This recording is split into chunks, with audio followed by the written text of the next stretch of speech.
7 match আগে 4টা দলের পিছনে কিউ থাকলেও এখনো কিন্তু কনফার্ম হতে পারলো না যে কোন দলের সাথে কোয়ালিফায়ার 1 হবে, কোন দলের সাথে প্লে অফ 1 হবে, এখনো কিন্তু সেটা বোঝা যাচ্ছে না।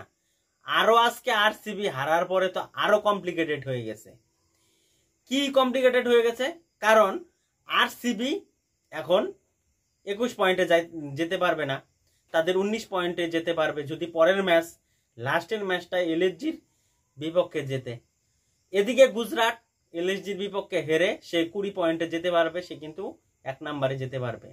পাঞ্জাব এদিক দিয়ে 2 নম্বরে গিয়ে পৌঁছে গেছে, তাদের নেট রান রেট বেশি, 390 নেট রান রেট, আর এদিকে আরসিবি 260। এই ম্যাচটা হারার সাথে সাথে সে 3 নাম্বার পজিশনে এসে গেছে।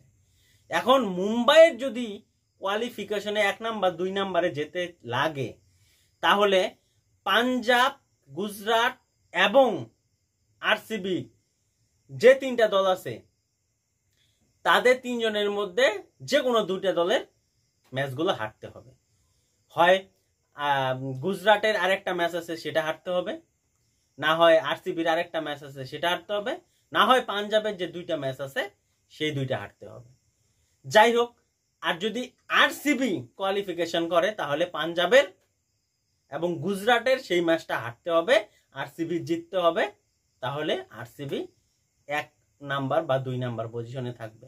কিন্তু মুম্বাই তোমাদের পুরা টাইটে রাখো, কারণ আমাদের দল কেকেআর তো নাই, তারা ডিফেন্ডিং চ্যাম্পিয়ন, তারা আগেই ফুস হয়ে গেছে। কিন্তু দ্বিতীয় চয়েস হিসেবে মুম্বাইকে ভালো লাগে, কারণ আমাদের নিতা তাই কি সুন্দর আমাদের প্লেয়ারদের ভালোভাবে রাখে, মায়ের মতো স্যানিটাইজার হাতে মাইখা দেয়, তাকে তো মানে ইসে করতেই হবে। এর জন্য মুম্বাই তোমাদের যে রশি আছে টাইট করে চলো, একটা না একটা 2টা দল হারবেই, তোমাদের খালি দিল্লির বিরুদ্ধে ম্যাচটা জিততে হবে, বাদ বাকি তোমরা চুপচাপ বসে থাকো, নিতা তাই সবকিছু করে দিবে। এবং আজকে যে ম্যাচটা আরসিবি হারলো, এটা সম্পূর্ণ তাদের বোলারের জন্য।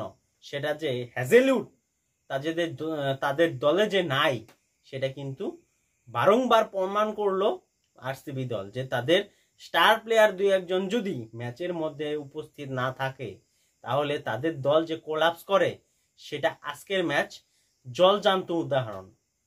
বিরাট কোহলি, ফিল সল্ট যতক্ষণ মাঠে ছিল, অন্ততপক্ষে ফিল সল্ট যতক্ষণ মাঠে ছিল ততক্ষণ মনে হয়েছে এই ম্যাচটা জেতা যাবে, কিন্তু যখনই আউট হয়ে গেল তখন আর বোঝা গেল না যে কিভাবে ম্যাচটা অল উইকেট হয়ে গেল। আর এদিকে দুর্দান্ত পারফরম্যান্স কিন্তু হায়দ্রাবাদের। ঈশান কিষান সেই ফার্স্ট ম্যাচে শতক করছিল, আজকে 6 রানের জন্য কিন্তু আরেকটা শতক মিস করলো আইপিএল এর ইতিহাসে। কিন্তু দুর্দান্ত পারফরম্যান্স ঈশান কিষানের, এটা বাহবা দিতে হবে তাকে। দুর্দান্ত পারফরম্যান্স, আরসিবির বোলারদের মেরে মেরে লাল করে ফেলেছে। এর জন্যই কিন্তু এতটা রান করতে পারছে আজকের সানরাইজার্স হায়দ্রাবাদ। আর সানরাইজার্স হায়দ্রাবাদ জেতাতে কিন্তু মানে কোয়ালিফিকেশনের যে 1-2-এ 3-4-এ থাকার রেসটা মানে আরো কমপ্লিকেটেড হয়ে গেছে।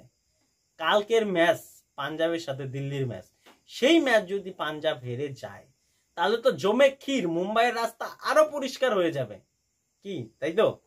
অবশ্যই কমেন্ট করে জানাও যে প্রথম 2টা দল 1-2-এ কে থাকবে এবং মুম্বাইয়ের সাথে কার খেলা পড়বে, সেটা অবশ্যই কমেন্ট করে জানাও।